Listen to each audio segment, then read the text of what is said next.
okay? And do me a favor, you don't have to tell anybody what you heard. Okay? I've never read sitting down. This is kind of weird. But what else can I do? Right, Omar? And this is weird having somebody sit next to me. But it's okay.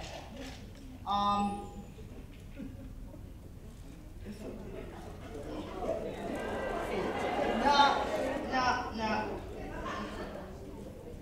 Stop scratching. On the day her doorbell rang, I can't do this like this. I can't. Wait.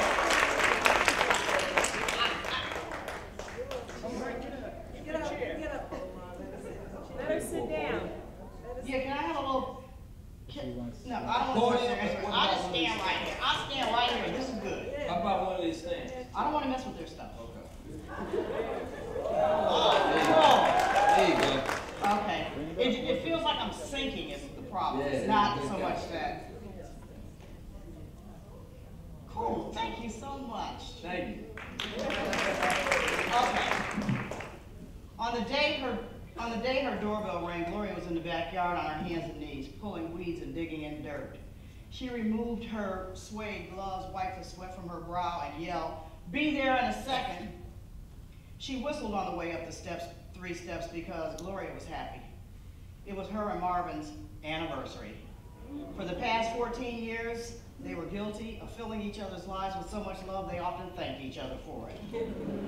Right now, Marvin was over at Clarkson's nursery buying flats of Ocotillo and red yucca and Baja Ruby fairy dusters along with mulch and bumper crop because they marked their anniversary at the first of 2 planting seasons in Arizona with planted flowers. And on this day, for the last decade or so, they have planted a single hue of flowers indigenous to the desert. This was their red season. The soles of her rubber gardening boots were caked with dirt, so Gloria kicked them off before entering the kitchen. After flouring and then browning them in hot oil, she could now smell the oxtails beginning to stew in the crock pot she had filled with water and garlic and onions and cloves and celery and bay leaves and probably a dozen other spices. This was Marvin's favorite dish. And on their anniversary, she always gave him what he wanted. Last year, she gave him an iPod, and since Marvin loved him some Marvin Gaye, she had Jolene, the little white girl who does weaves down at Oasis, loaded up with every song he ever made.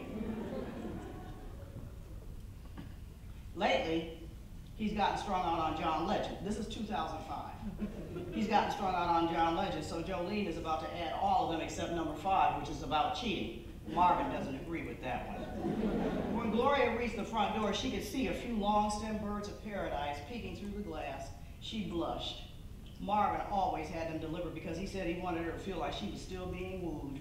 It was definitely date night. They will eat around 6 by candlelight. They will have a couple of glasses of champagne. They will take a bubble bath together by candlelight. They will read aloud the cards they bought for each other, with the lights turned on since neither one of them can read without their glasses. Gloria will put on a pretty nightgown. Tonight she'll wear the crimson one. Since she has managed to stay to size 12, she walked her way down to from an 18, thanks mostly due to Marvin, helping her keep her heart healthy when it almost stopped beating shortly after they met 15 years ago. Gloria will also spray something light with citrusy in the air and then walk through it.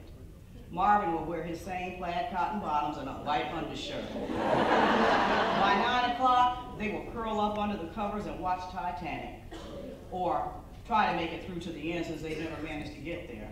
Over the years, Gloria has considered fast-forwarding it, but that would be cheating. Besides, they both know how it ended. Gloria lifted the top of the oxtails and decided that it would still be a couple of hours before she could add the carrots, tomatoes, and butter beans. Butter beans? Wait a minute, Gloria thought, looking at the counter. She didn't see any of those cans because she hadn't taken any out of the cabinet. Shoot. She took the portable off the wall and dialed Marvin. "What's going on, baby?" he said, singing it like Marvin Gaye. "Yes, Mr. Gaye, would you mind stopping by Safeway and pick up a couple of cans of butter beans on your way home?" "I thought you were my butter beans." "I am, but I am not in a can. How soon before you think you'll be finished?" "Are you rushing me, woman?" he asked, trying to sound harsh, which was almost impossible. "I'll be there when I get there." Gloria tried to hold back her laughter. You know Tariq and Nikita are planning to stop by for a hot minute in about an hour or so with the kids. They made us something. I hope she didn't have to cook it, he says. Nikita does not have cooking skills, and Gloria and Marvin have not been able to figure out why or how they're all still alive. She refuses to follow a recipe, and Gloria has tried to teach her the basics since her own mom apparently forgot. She still can't make a decent tuna fish sandwich. Even eggs give her problems. Tariq said the kids made us something out of clay, again. Then make some room on the shelf by the fireplace. It's funny how these masterpieces never seem to break, huh, baby? I'm telling you the truth, but they're our grandbabies and our house is their museum, so there you go.